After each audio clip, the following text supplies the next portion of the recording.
October the 16th, 2022. Guys, here in central Mississippi, it's been very dry for a couple of months, unusually dry. And something I'm noticing, and I took some pictures yesterday, and I may put them in a video in next couple of days. But I have about 9 acres of pine trees that cover everything here in the property. It's very little open sky. One area where the solar panels are, but the pine trees are browning out in a very different way than I've ever seen. We've owned this property now for 52 years and never seen it before.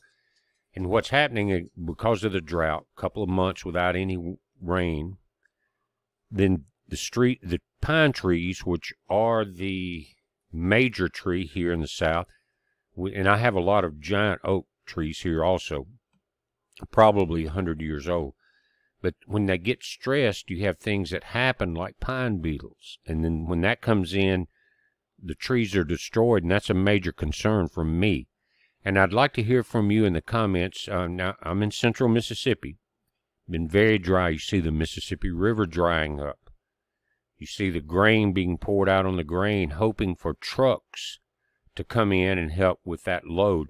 But it takes so many thousand trucks just to get one of the large barge loads moving.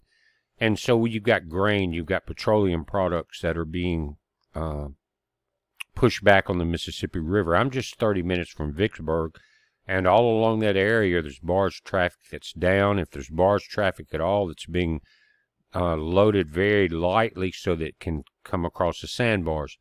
Now, this is a cycle, and it has to do with El Nino. But this year it seems to be a little bit worse, and it's all got to do with what I think are the 4 horsemen. You got problems with crops. You've got problems with energy. You've got problems with water. And, of course, we got problems with politics, and you're going to see a lot of famine coming on. But again, these near-freezing temperatures could establish new record lows across a wide swath of the South. Guys, there's a video that I'm working on that I could not do tonight because it's not complete. I've been working very hard for the last few days getting supply, shelter in for my animals. You know that a few weeks ago I have 3 huskies and I have a shepherd, Maggie. But about, it will be 2 weeks now that about a 2-month-old, maybe 3-month-old white Labrador male run out in front of me in traffic. And I pulled over immediately, had a trailer on the back of my truck, I had to get some lumber, we were working on some barns and some storage things. And this little puppy ran up to me, he jumped up on me, and the look in his eyes was like, help me, help me. And so, about that time, the store owner, right where I'd pulled over, came out, and I let the puppy get down off of me.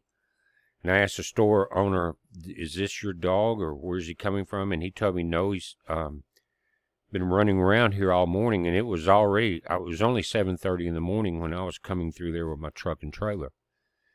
And so I told him, I said, and I knew the guy, I said, look, I'm going to take him home. I've got a big fenced-in yard. I got 3 huskies and a shepherd. I've got room. I got food. And so I gave him my phone number, and my wife put the puppy on the local Facebook of Lost Dogs. You know how that works. And I called the police department here and gave them my number and told them where I found the dog, and if anybody came and claimed him to call me. Now, it's been 2 weeks, no one's claimed him. But I noticed the little puppy who we've named Boo Boo, because he's a bear. He will fight everything in the yard. He's the smallest thing, but he will tear into all the huskies, shepherds. He don't care. And I think that's because he had a rather rough life growing up. He's got some scars. Excuse me, but we've been taking care of that and healing him and feeding him, and he's a beautiful dog. But anyway, we are 5-dog family. And so I've been working on a room. I've enclosed part of my deck. I knew this weather was coming. And it's a 10 by 10 area with a little room in it. And it's covered and got heat, you got air conditioning, and a doggy door in this room. And so no matter where I'm at or whatever's happening at that time, if I have to travel, or and I don't go far very much anymore because they've got so much going on here, maybe an hour away from home. But they've got a place to come in through the doggy door with heat and air. And so been working on that, extra food, things, and that type of stuff. And there another video I wanted to do tonight, but because I've been working so hard for 3 days, I'm really exhausted. And I want to do it right. But I'm going to give you a hint about it, and I'm going to try to get it up early in the morning. But it's about, it's going to be called The Change. And in the last couple of years, these are code words, and I want you to all please be wiser than the serpent. And understand what I'm trying to maintain the channel and let you have information at the same time. But these code words are talking about the last 2 years we've seen a major push on something a lot of people didn't want to have anything to do with. A lot of people ran into it blindly. And that change, many people are aware of that there was DNA, mRNA changes that could occur there. Now, the video tomorrow will talk about John chapter 2, where Christ says, my body is the temple. A lot of people are worried about a temple and this and that and the other. But Christ said, my body is the temple, and basically, so is yours and so is mine. Why would that be important? Because I think it was in 1990, and this is where I want help on the research. Back in that, somewhere in that area, they had done a major DNA study on the human body. And they realized that there was a DNA code in there that had, you could put numbers to, so many spaces, so much of this and that. And when they started to look at the numbers, they realized, just as God said, you're made in my image, the image of the angels, that DNA code, with if you put the numbers to it, it spelled out Yahweh. You understand what I'm saying? The numbers, what is it, YVWH? And that the name of God had been imprinted into our DNA. So you guys look into that. This is going to be in the video tomorrow. Do your research, do your homework. Now, with this changing effect that has been happening for a couple of years in mRNA, DNA, and the change happening, it's like that number, that stamp of God, that mark of God in our DNA, His name is being changed.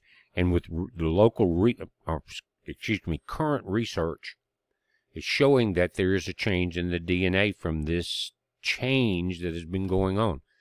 What's important about this is that several things. Your body is a temple. Christ said it, read John 2.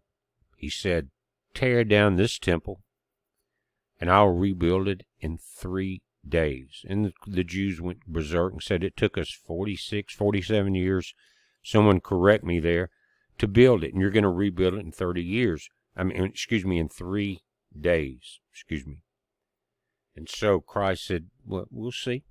And what had happened was, just before that, he had went into the temple, and all these so-called priests, actually the money changers, were selling and trading everything but the Word of God. And of course he made his whip, got them out of there, and that's when they approached him, and that's when he told them, tear my temple down, tear this, and I'll rebuild it in 3 days. That temple is in you. That's in the Bible also. You, inside you, have the temple of God.